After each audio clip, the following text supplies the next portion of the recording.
So hello and welcome my friends. This series is known as Q&A, that is question and answer series.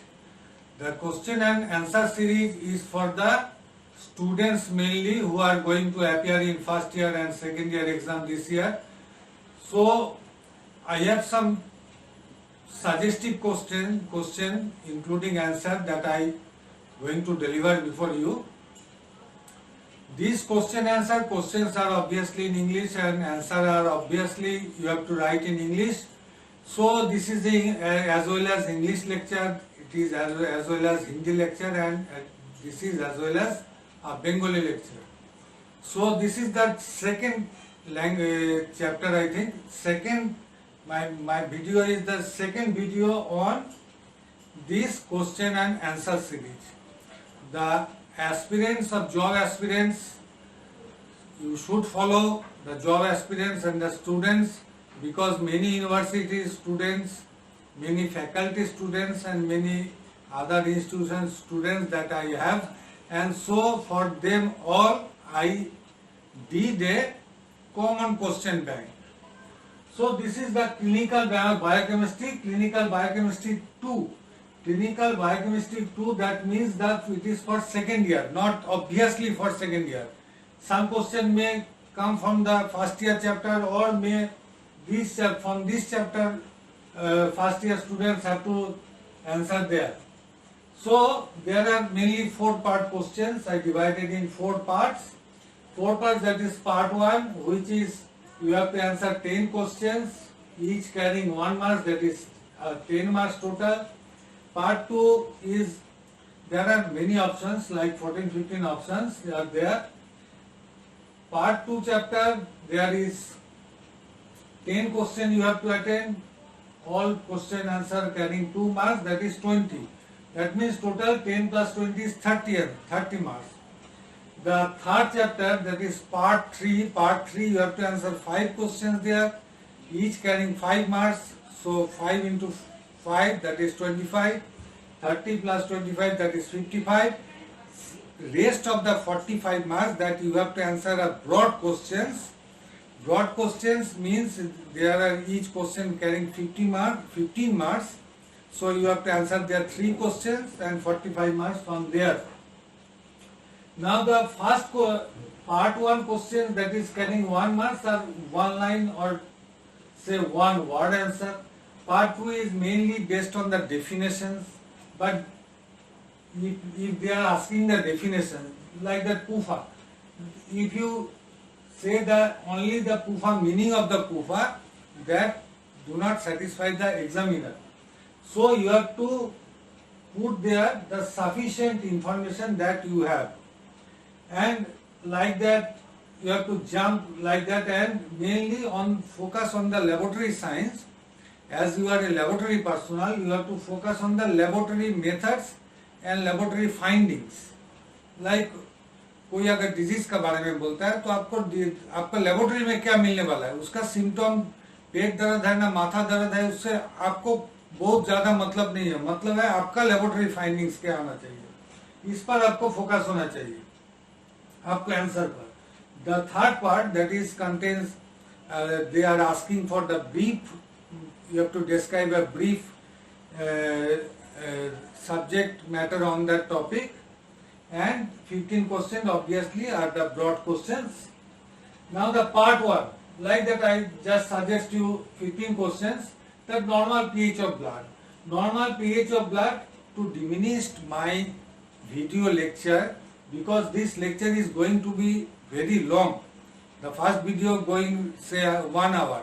To diminish this, I just prior to start my lecture, I have written all these things to diminish your valuable time.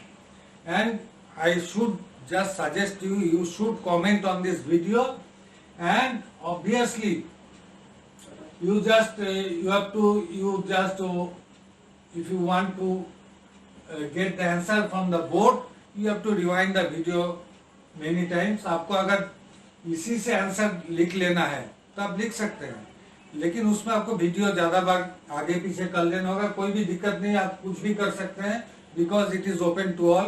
ये मेरा कोई संपत्ति नहीं है कि इसको हम रख दिए। ये आप सब कोई यहाँ से वीडियो लेक्चर से ये आंसर आप नोट कर लीजिएगा।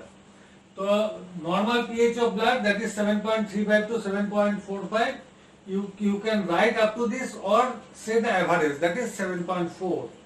Now the full form of T3 and T4. I did not write here the entire answer. T3 means triiodothyronine and T4 means tri मतलब तीन यानी तीन, T4 means tetraiodothyronine that is commonly known as thyronine hormone. Now the number 3 question, end product of carbohydrate metabolism. इसका दो answer हो सकते हैं। Carbohydrate metabolism जो है, कार्बोहाइड्रेट मेटाबॉलिज्म से लेकिन ग्लूकोज एंड फ्रुक्टोज बनता है, लेकिन शायद एग्जामिनर आपसे ये मांगता होगा कि energy, water and carbon dioxide, जो कि मेरा कार्बोहाइड्रेट बर्न करने का मतलब क्या है, हमको एनर्जी चाहिए जिससे कि वाटर भी बनेगी और साथ ही साथ आपका कार्बन डाइऑक्साइड भी बनेगी। ठीक है, water. Now urea is a compound. Urea is a compound. ये नहीं पूछा urea is a excretory product और not. Urea is a compound. किस टाइप का कंपाउंड है ना, कार्बामाइड है। नंबर 5 जीटीटी का फुल फॉर्म सबको पता है, glucose tolerance test. Colour of urine during increased urobilinogen. Urobilinogen बहुत बढ़ गया तो मेनली डार्क कलर यूरिन होता है, कभी कभी डार्क येलो भी हो सकता है। ये आप ओनली डार्क लिख सकते हैं, either you can write dark yellow. Number 7 past urine volume depends upon the factor. मतलब आपको कितना, कोई पेशेंट का कितना पेशाब होगा, नॉर्मल मतलब पेशेंट मतलब एबनॉर्मल, वो नॉर्मल हेल्दी नहीं है, उसका जो यूरिन का वॉल्यूम होगा वो किस पर डिपेंड करता है ना, उसका ग्लूकोज यानी डायबिटिक को ज्यादा से ज्यादा पेशाब होगा, और डिहाइड्रेशन। जब अगर डिहाइड्रेशन का कॉज कुछ भी हो सकता है, कम पानी पिया, ज्यादा धूप में घूमा, तो डिहाइड्रेशन मतलब पानी घट गया, तब उसका यूरिन घट जाएगा। Number 8 types of bilirubin in different types of jaundice. देखिए ये जो है, ये आंसर है कि कंजुगेटेड बिलिरुबिन जो हमको मिलती है वो post and hepatic hepatitis, post hepatic hepatitis and hepatic hepatitis. Unconjugated जो है वो प्री हेपाटिक हेपाटाइटिस और हेमोलाइटिक हेपाटाइटिस जो भी बोलते हैं, और लेस कंजुगेटेड मतलब कंजुगेटेड ज्यादा है लेकिन लेस है, ये हमको मिलता है गिलबर्ट सिंड्रोम, जो कि एक डिजीज होता है जिसमें कि आपको देखने को मिलेगा, जिसका गिलबर्ट सिंड्रोम है तो उसका नॉर्मल कंडीशन में उस पेशेंट का 3 मिलीग्राम, 4 मिलीग्राम, 6 मिलीग्राम तक भी उसका नॉर्मल बिलिरुबिन रहती है। Number 9 movements of substance in osmosis. Osmosis में सब्सटेंस का थोड़ा इसमें गलती है, सब्सटेंस का मूवमेंट नहीं होती है, किसका मूवमेंट होती है, सॉल्वेंट का। फॉर्म में higher concentration to a lower concentration, from में higher concentration to a lower concentration, इसको बोलते हैं ऑस्मोसिस। प्रिंसिपल ऑफ कैलोरीमीटर, ये आपको सबको पता है कि जिसमें हम intensity of the colour measure करते हैं। ये पूरा बहुत थोड़ा दो चार लाइन का आंसर है, आपको सबको पता है, ये तो किताब में अवेलेबल है। ये क्वेश्चन बहुत उम्दा क्वेश्चन है। Assessment of dash begins with the appreciation. कोई चीज का जो हम असेसमेंट करते हैं, उसका कौन चीज का जो हम असेस करते हैं जिसका की एप्रिसिएशन से उसका शुरू होती है, ये है क्वालिटी कंट्रोल, इसका आंसर है। यानी क्वालिटी कंट्रोल का जो हम असेसमेंट करते हैं, कोई भी हम टेस्ट किए, उसका क्वालिटी ठीक जा रहा कि नहीं, उसको देखने के लिए वो शुरू होती है एप्रिसिएशन से।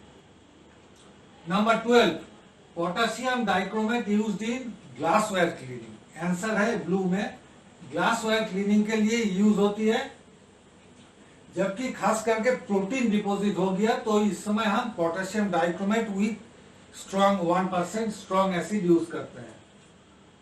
Number 13 abnormal odour of urine is due to ketone, ketone के चलते आपको फ्रूटी स्मेलिंग होता है, फल जैसा, और मोर प्रोटीन डाइट, ज्यादा अगर प्रोटीन डाइट होता है तो उसका एमोनिकल ओडर होता है, यानी पांजेंट स्मेलिंग, झांझालो झांझालो। Number 14, prothrombin time normal value 12 to 15 second. सबको पता है प्लाज्मा ग्लूकोज का फास्टिंग का नॉर्मल वैल्यू 70 से 110। Now comes to part 2। Part 2 में सबसे पहले क्वेश्चन है कि पूफा, पूफा का मतलब है poly unsaturated fatty acid. Common एक चालू वर्ड है पूफा एंड मुफा। मुफा मतलब मोनो, एम फॉर मोनो, और पी फॉर पॉली, यानी बहुत सारे पॉली अनसैचुरेटेड फैटी एसिड जो कि ज्यादातर लिक्विड कंडीशन में रहती है at room temperature. These are the fatty acids that contains more than one double bond in their backbone, यानी पॉली अनसैचुरेटेड फैटी एसिड जो है उसको मोर देन एक से अधिक डबल बॉन्ड उसमें रहती है। ये उसका स्ट्रक्चरल बता दिए। अभी देखिए कितने इंफॉर्मेटिव होना चाहिए। Found in plant and animal foods, कहाँ हमको मिलता है? सैमन में, वेजिटेबल ऑयल्स में, नट्स में, बादाम, सीड्स में। फिर moderate amount is good for health, ये सबके लिए सच है। कुछ भी चीज आप कीजिए, मॉडरेट इज द बेस्ट। तो moderate amount is good for health. Decrease the risk of type 2 diabetes. Type 2 diabetes जिसका है ये, यानी नॉन इंसुलिन डिपेंडेंट डायबिटिक, तो उसके लिए ये बहुत लाभदायक है। नेक्स्ट है, ये सब इंफॉर्मेटिव है। 2 नंबर में है जितना इंफॉर्मेशन हम दे सकते हैं। Oxidized PUFA contains LDL particle, LDL low density lipoproteins, जो कि बैड कोलेस्ट्रॉल जिसको बोलते हैं। ऑक्सीडाइज्ड, जब वो ऑक्सीडाइज हो जाता है PUFA, contains LDL particle that causes development of heart disease, इसलिए वो बैड कोलेस्ट्रॉल है। Accumulates in our adipose tissue, adipose tissue is the fat containing tissue, जो ये एडिपोज टिश्यू में जाके डिपोजिट हो जाता है। Number 2, diabetic ketoacidosis. इसका क्या है कि जब कीटोन बॉडी आपका जब डायबिटिक कंडीशन में कीटोन बॉडी द्वारा आपका ब्लड एसिडिक हो जाता है, इसको बोलता है diabetic ketoacidosis. A serious complication when blood pH becomes acidic. Acidic मतलब more than 7, less than 7. It is less than 7. ये ब्लड pH जब 7 से नीचे आ गया तब ये एसिडिक हो गया। Due to less production of insulin, ये किस लिए होता है? 2 कारण। Due to less production of insulin कम आया, और body begins to break down fat as fuel, यानी आपका शरीर का जो फैट है, चर्बी को वो आप बर्न करने लगा, उससे एनर्जी लेने लगा। खास करके ये फास्टिंग कंडीशन में होती है। डायबिटिक पेशेंट का ज्यादातर फास्टिंग रहने पर ये कंडीशन आ सकती है। It leads to diabetic coma, इससे आपको डायबिटिक पेशेंट को डायबिटिक कोमा हो सकता है, एंड इवन डेथ भी हो सकता है। आप देखिए, मेरा जिससे लेबोरेटरी का कंसर्न है ब्लड पिक्चर में हमको क्या मिलने वाला है? इसमें हम साइन सिम्टम नहीं लिखे। साइन सिम्टम से हमको बहुत मतलब नहीं है, वो फिजिशियन क्लिनिशियन का मतलब है। मेरा जो लेबोरेटरी पर्सनल का क्या मतलब है? ब्लड पिक्चर हमको क्या मिलना है कि वेरी हाई ग्लूकोज, बहुत 600 700 800 ग्लूकोज चला जाएगा। हाइपोकैलेमिया, यानी पोटेशियम वैल्यू के फॉर पोटेशियम, तो ये पोटेशियम का जो आयनिक वैल्यू है ये लेस होते जाएगा, नॉर्मल से घट जाएगा। और यूरिन में क्या मिलने वाला है? Ketone body present, ketone body रहेगा। शुगर प्रेजेंट, शुगर बहुत रहेगा, 3+ 4+ रहेगी। और यूरिन फ्रूटी और पॉपकॉर्न स्मेलिंग, यानी कीटोन बॉडी का यहाँ भी हम चर्चा किए कि कीटोन बॉडी से फ्रूटी स्मेलिंग होता है, और यहाँ कीटोन बॉडी का फ्रूटी स्मेलिंग भी हो सकता है। कभी कभी पॉपकॉर्न, वो पॉपकॉर्न का याद आता होगा आपको, वो पॉपकॉर्न का स्मेलिंग आएगा, जो कि बहुत स्वीट स्मेलिंग होती है। इसके बाद 3 नंबर है यूरिनरी प्रेगनेंसी टेस्ट, जिसको यूपीटी बोलते हैं कॉमनली, बाय डिटेक्टिंग एचसीजी।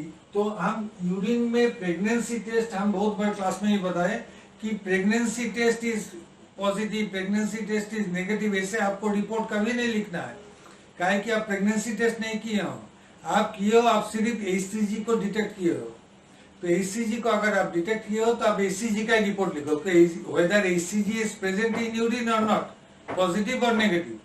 हम प्रेगनेंसी से मेरा कोई मतलब नहीं है, काहे कि एसीजी ये बहुत लंबी चैप्टर है। एसीजी दूसरा कारण के लिए भी आपको यूरिन से पास हो सकती है, तो इसलिए हमको नहीं लिखना है कि वेदर प्रेगनेंसी इज देयर और not. By detecting HCG, HCG क्या है? Human chorionic gonadotropin hormone. ये एक हार्मोन का नाम है जो ड्यूरिंग प्रेगनेंसी पास होती है। कितने अमाउंट में? कि जबकि ये 8 से 10 वीक पर इसका पीक लेवल पर चली जाती है, ये यूरिन से ड्यूरिंग प्रेगनेंसी पास होती है। टेस्ट मेथड, अब मेरा पार्ट में आ गया कि लैब में क्या है। कि टेस्ट मेथड पहले था ग्रेविंडेक्स टेस्ट, जो कि स्लाइड एग्लूटिनेशन मेथड है। इसको बहुत ये सब लिखिएगा तो आपका वजन बढ़ेगा, कि यू नो समथिंग, एग्जामिनर समझेगा। तो ग्रेविंडेक्स टेस्ट जो है, इसका पहले तो इनडायरेक्ट मेथड थी, फिर डायरेक्ट मेथड आया। जबकि ये जो मेथड है, ये जो बेस है, प्रिंसिपल है स्लाइड एग्लूटिनेशन मेथड। इसके बाद आया इम्यूनोक्रोमेटोग्राफी, ये principle of the test. Card test and strip test, ये आप लोग सब करते हो, कि कोई भी बच्चा लड़का भी कर देगा। फिर सेंसिटिविटी, जबकि एक नंबर जब ग्रेविंडेक्स टेस्ट था तब इसका जो सेंसिटिविटी थी, ये 25 से 50 मिली इंटरनेशनल यूनिट पर एमएल, यानी 25 से 50 मात्रा में जब इंटरनेशनल यूनिट पर एमएल में पास होती थी, तभी ये ग्रेविंडेक्स टेस्ट वो एसीजी को डिटेक्ट करने में सक्षम था। 2 नंबर में क्या है? जब कार्ड टेस्ट और स्ट्रिप टेस्ट का जमाना आ गया, तब ये 1 से 2 मिली इंटरनेशनल यूनिट पर एमएल में भी डिटेक्ट कर लेती है, जिसके लिए ये एडवर्टाइजर बहुत समय बोलते हैं कि before she miss third period. Now comes to number 4. Friends, come to the number 4. That is a part of the part 2. That is 4 is what they are asking that what are the cardiac markers. यानी एक आदमी का जब दिल का दौरा पड़ जाता है, हार्ट अटैक हो जाती है, तो उसका कार्डियक मार्कर, यानी वो हार्ट डिजीज को हम ब्लड टेस्ट का द्वारा किस तरीका से उसको हम जान सकते हैं कि ये आदमी का सचमुच हार्ट का डिजीज के चलते हार्ट अटैक हुआ है, या इनडाइजेशन के चलते उसका गैस के लिए चेस्ट पेन हुआ था, कुछ भी हुआ। तो for that troponin is the early marker. These are all enzymes. Troponin is the enzyme. So troponin enzyme is the early marker, and nowadays that troponin I is the most sensitive. That is comes by 6 hours and goes to peak by 10 to 12 hours. And earlier that was that troponin T. There is another very important marker, that is number 2, that is myoglobin. Number 3 is the D-dimer marker. Number 4 is the LDH enzyme. Now these are the enzyme. Lactate dehydrogenase, as you know. 5 number जो है AST यानी SGOT, aspartate transaminase यानी serum glutamate oxaloacetic acid transaminase. Next is the HSCRP. HSCRP does means H मतलब high sensitive CRP, यानी कुछ। और 5 number जो associate है, उसका साथ जो बताता है वो है EGFR। E मतलब एस्टिमेटेड GFR, मतलब जो GFR टेस्ट हम एस्टिमेट करके उसको कैलकुलेट करते हैं। Number 5 alkaline phosphatase. ये वीडियो देखिए, क्वेश्चन एंड आंसर 1 नंबर, इसका पहले वाला वीडियो, उसमें हम एल्कालाइन फॉस्फेटेस के बारे में बोल दिए हैं। Number 6 is the amylase. What is amylase? Amylase यहाँ लेकिन बता दिया है एस एमाइलेज, यानी सीरम एमाइलेज। आपको सलाइवरी एमाइलेज ये सब नहीं पता है। सीरम एमाइलेज के बारे में अगर पूछता है तो it helps to break down carbohydrate and starch into glucose. तो कार्बोहाइड्रेट स्टार्च को ग्लूकोज में कन्वर्ट करना है, commonly related with post hepatic hepatitis. Its normal value is less than 90 units पर लीटर, एंड अगर ये इंक्रीज कर जाता है, इंक्रीज कंडीशन में तो उसको हम लोग बोलते हैं पैंक्रियाटाइटिस, जो कि amylase is secreted from the pancreas, so it is pancreatitis. ये एक्यूट और क्रॉनिक कंडीशन में, जबकि एक्यूट कंडीशन में ये 2-3 हजार 5 हजार तक हो जाती है। सिस्टिक फाइब्रोसिस में भी हम बढ़ते हुए देखते हैं, लिवर फेलियर में, और सीए पैंक्रियास माने पैंक्रियाटिक कैंसर। नाउ नंबर 7, ये आप लोग वीडियो में क्या कीजिएगा, मेरा वॉइस को फॉलो कीजिएगा। शायद आप जब यहाँ से नोट डाउन कीजिएगा आपको लिखने में दिक्कत होगी, तो मेरा वॉइस को काहे कि हर एक लाइन हर एक शब्द का हम मतलब भी बोलेंगे, हम डिक्टेट भी करेंगे, आपको सुविधा होगा। So minutely follow my voice. Now the 7 is the blood glucose. Blood glucose के बारे में हमको डिस्कस करना बोला, दो मार्क्स का आंसर है।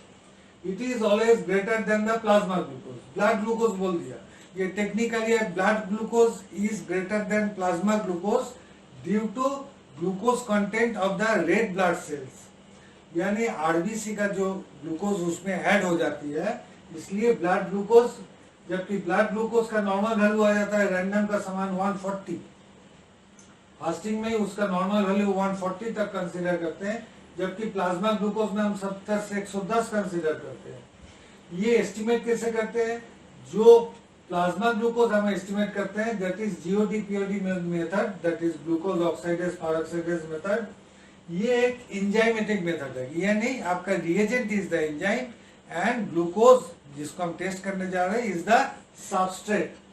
नाउ ऑर्थोडॉलिटी मेथड, ये अर्लियर मेथड था, और इसका पहले अर्लियर मेथड था फॉलिनू मेथड। इसमें खास करके फॉलिनू में ब्लड ग्लूकोज होती थी, ब्लड शुगर होती थी खास करके। उस समय एस्टिमेटेड इन डिफरेंट टाइम, ये ब्लड ग्लूकोज हम लोग कैसे करते हैं, डिफरेंट टाइम का अनुसार करते हैं, फास्टिंग करते हैं, पोस्ट प्रांडियल करते हैं, रैंडम करते हैं, और ग्लूकोज टॉलरेंस टेस्ट यानी जीटीटी करते हैं, जिसका नॉर्मल वैल्यू फास्टिंग 70 से 110, पीपी 80 से 120, रैंडम 80 टू 140 mg पर डीएल, मिलीग्राम पर डीएल।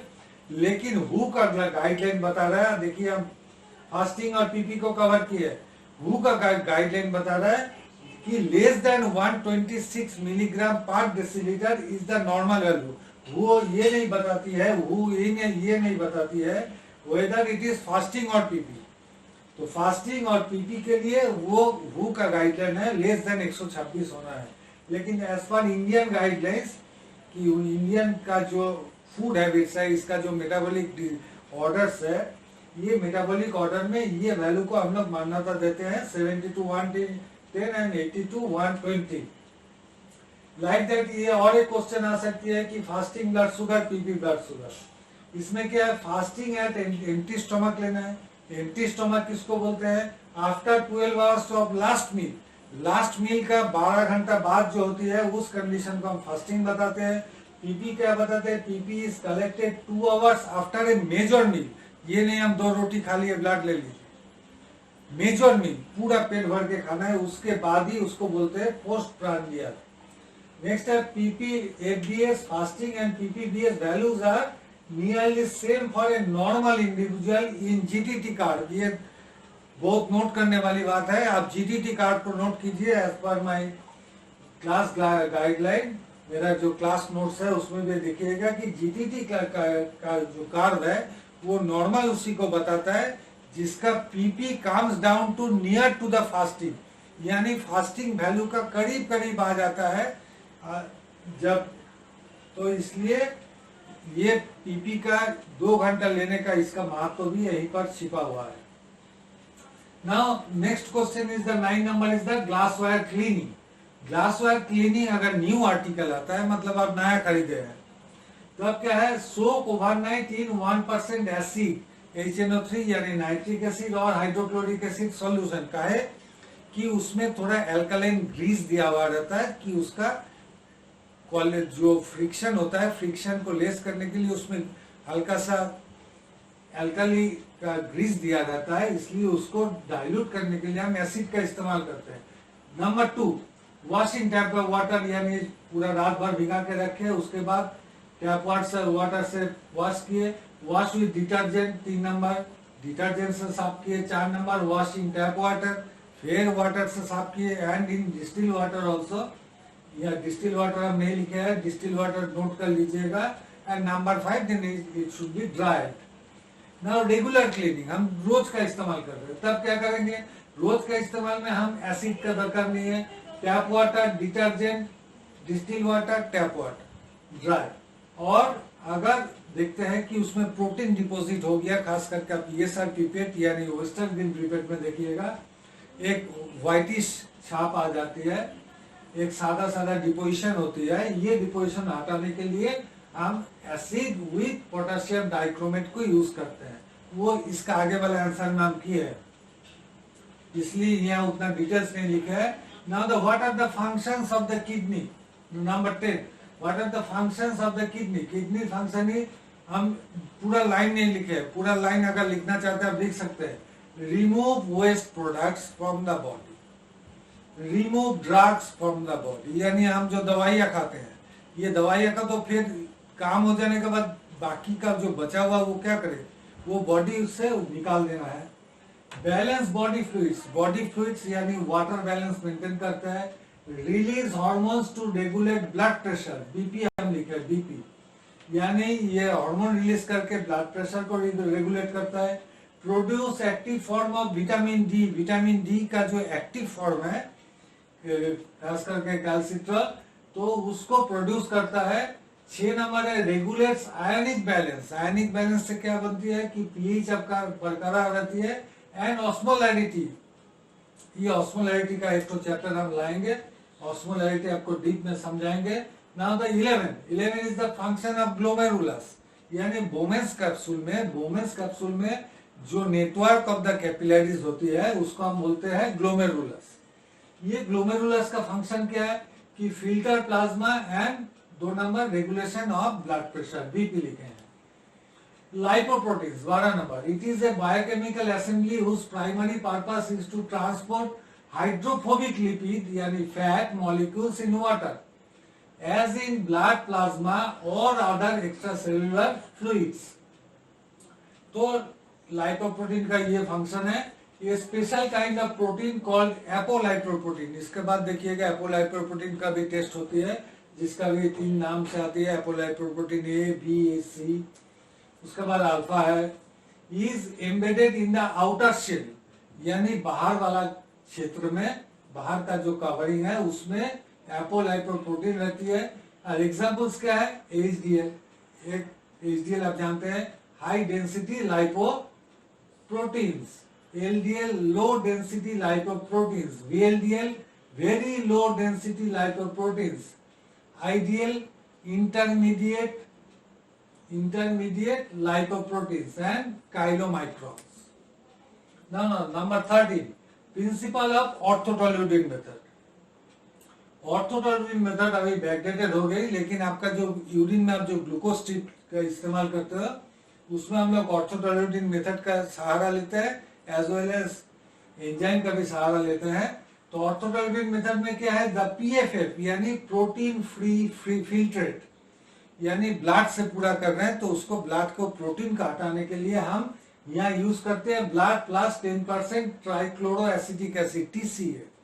इससे क्या होती है कि मेरा जो प्रोटीन वहां से हट जाती है, वो उसका बोलते हैं प्रोटीन फ्री फिल्ट्रेट, यानी प्रोटीन हट जाने के बाद जो सॉल्यूशन बचती है उसको साथ अगर हम ऑर्थोटॉलुडीन रिएजेंट को मिला देते हैं ऑन हीटिंग और हीट करते हैं, प्रोड्यूसेस ए ब्लू ग्रीन कलर कंपाउंड, तब वो एक कलर कंपाउंड प्रोड्यूस करती है जिसका कलर है ब्लू ग्रीन, जो कि है एन ग्लाइकोसाइलामाइन, जिसका नाम है N glycosylamine, which is proportional to the amount of glucose present, यानी कोलोमेट्रिक मेथड है, जितना ग्लूकोज ज्यादा रहेगा उतना उसका कलर बढ़ेगी, यानी increasing slope of reaction. Now the question number 14, secretion of thyroid hormones. अब सिक्रीशन ऑफ थायराइड हार्मोन्स आपका एग्जामिनर 2 मार्क्स आपके लिए एस्टिमेट किए हैं, तो इसको हमको इतना लिखने का जगह भी नहीं है, उतना लिखना भी नहीं चाहिए, इसको हम डायग्राम से रिप्रेजेंट कर रहे हैं। क्या है, सबसे ऊपर में हाइपोथैलेमस क्या रिलीज कर रहा है, TRH का मतलब है thyrotropin releasing hormone, thyrotropin releasing hormone release कर रही है। देरा किसको, पिट्यूटरी ग्लैंड को, पिट्यूटरी ग्लैंड यहाँ से रिलीज कर रहा है थायराइड स्टिमुलेटिंग हार्मोन यानी TSH, ये जा रहा है थायराइड ग्लैंड में, ये थायराइड ग्लैंड से निकल रही है T4 एंड T3, जैसे कि बताया ट्राईआयोडोथायरोनिन एंड टेट्राआयोडोथायरोनिन। ये फिर जाके बोन पर एक्टिव हो रहा है। यहाँ पर ये दे रहा है TR-alpha 1 यानी thyroid receptor. TR stands for thyroid hormone receptor. Thyroid hormone तो भेज दिया, उसको रिसेप्शन कौन करेगा, यानी रिसेप्शनिस्ट पहले भेज दिया। तो TR-alpha 1 बोन में जाके एक्टिव कर रहा है। जब bone gets the sufficient amount of the hormone as well as pituitary gland, यहाँ TSH भेज रहा है, यानी thyroid stimulating hormone TS receptor. यहाँ पर भी ये TSH का रिसेप्टर भेज रहा है। तो ये जब सफिशिएंट ये एक्वायर कर लिया, हार्मोन इसको मिल गई सफिशिएंट, तो ये फिर TR रिलीज कर रहा है। TR क्या है, थायराइड हार्मोन रिसेप्टर। तो TR बीटा वर्जन रिलीज कर रहा है। ये बीटा वर्जन जाके हाइपोथैलेमस को यहाँ स्टॉप कर रहा है और TSH को स्टॉप कर रहा है, यानी इसको सफिशिएंट हार्मोन मिल गया, थायराइड ग्लैंड सही तरीके से काम कर रहा है, आपको भाई भेजने का दरकार नहीं है। यानी दो सिग्नल गई, एक हाइपोथैलेमस के पास, एक पिट्यूटरी ग्लैंड के पास, सबको सिग्नलिंग हो गया। अब आते हैं पार्ट 3 में। पार्ट 3 में सबसे पहले blood urea estimation. You have that all that literature you and you have also done in our laboratory. So blood urea estimation आप लिख पाइएगा, मुझे बहुत उम्मीद है। फिर है इंक्यूबेटर कंपोनेंट्स, ये जस्ट आगे चैप्टर में हम किए हैं। क्वेश्चन एंड आंसर 1 ABC एक साथ आई है, जिसका नाम है क्लिनिकल बायोकेमिस्ट्री 1 का नाम से आई है। नंबर 3 % सॉल्यूशन, इसको भी हम आपको वीडियो दिए हैं। इसका नंबर है A3 ABC, A for Hindi, B for English, C for Bengali. ये जो चैप्टर का नाम था फंडामेंटल केमिस्ट्री, वहां पर हम % सॉल्यूशन आपको समझा दिए हैं, वहां से नोट डाउन कर लीजिए। कोलेस्ट्रॉल के बारे में मेनली एस्टिमेशन एंड सिग्निफिकेंस लिखिएगा। ये यहाँ पर principle what is cholesterol, what is लिखिएगा। फिर आपका इसका नॉर्मल वैल्यू 5 नंबर है, ज्यादा कुछ नहीं लिखना है। एस्टिमेशन मेथड्स, मेथड का नाम देना है। एस्टिमेशन मेथड्स का नाम दीजिएगा। और सबसे जो अहम चीज है सिग्निफिकेंस, यानी काहे हम ये जांच करते हैं, सिग्निफिकेंस। सो क्या दीजिएगा, what is cholesterol, what is the normal value, estimation method का नाम दीजिएगा और इसका सिग्निफिकेंस। कोलेस्ट्रॉल जो लिटरेचर है आपका पास, वहीं पर आपको उपलब्ध हो जाएगी। Number 5 serum albumin estimation principle significance, ये भी क्लास में हुआ है और इसको आप लिटरेचर से कलेक्ट कर सकते हैं। बहुत सिंपल सा है, ये सब लिख के आप ज्यादा समय बर्बाद नहीं करेंगे, वीडियो लेंदी हो जाएगा। फिर ये तो वीडियो में तो हम आपको समझा सकते हैं। Video is for communication of understanding the things. Video is the medium, video is not serving the notes. Orthotoluidine method, ये भी आप ले लीजिए, नेट से डाउनलोड कर लीजिए, काहे कि ये आप लिटरेचर आपको मिलने वाला नहीं है। Biochemical analysis of body fluids, body fluids में आपको एनालिसिस बोला है, क्या क्या, ग्लूकोज प्रोटीन एलडीएच। ये ग्लूकोज प्रोटीन एलडीएच आप अलग अलग किए हैं, इसका जस्ट जो मेथड है, मेथड का उतार लीजिए, 5 नंबर का आंसर आपको बन जाएगा। आपको दिक्कत होता है, यू मस्ट कॉमेंट इट, हमसे फोन में मेल में संपर्क कीजिए, आई शुड हेल्प यू। इसके बाद है CSF collection. CSF collection is the part of the, not a part of the job of a lab technician, it is the part of the job of a pathologist और a clinician. So CSF collection it also you can collect from your book or from the net, Google until. Now the part 4, that is where you have to attend 3 questions. 3 questions क्या है, CSF analysis। फिर CSF analysis है यहाँ पर। CSF analysis में आपको क्या करना है, सुगर सेम है, like body fluids, CSF is also a body fluid। So sugar, protein, chloride, globulin, बस इसका सिर्फ आप 4 को, ग्लोबुलिन तो आप जानते हैं, प्रोटीन और एल्बुमिन को एस्टिमेट करना है minus globulin. So protein albumin आप जानते हैं. Chloride estimation, chloride is the ion.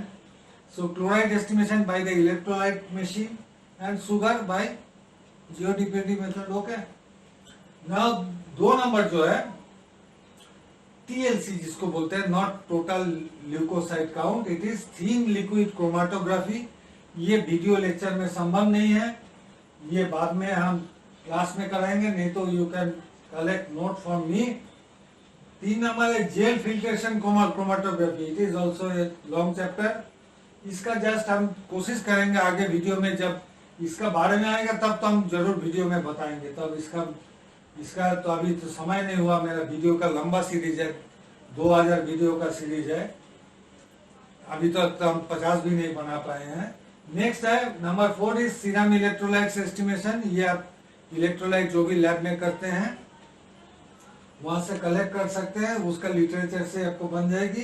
Cholesterol estimation by Zak method, ये भी अभी नहीं in practice, not in practice now. So JAK method you can download from the PDF. Download is available in Google Uncle. Through Google Uncle you can collect the JAK method. Okay friends, हम next में मिलते हैं आपका next chapter लेके, जो कि haematology है, साथ में ब्लड बैंकिंग एंड हिस्टोपैथोलॉजी है. Till then good bye.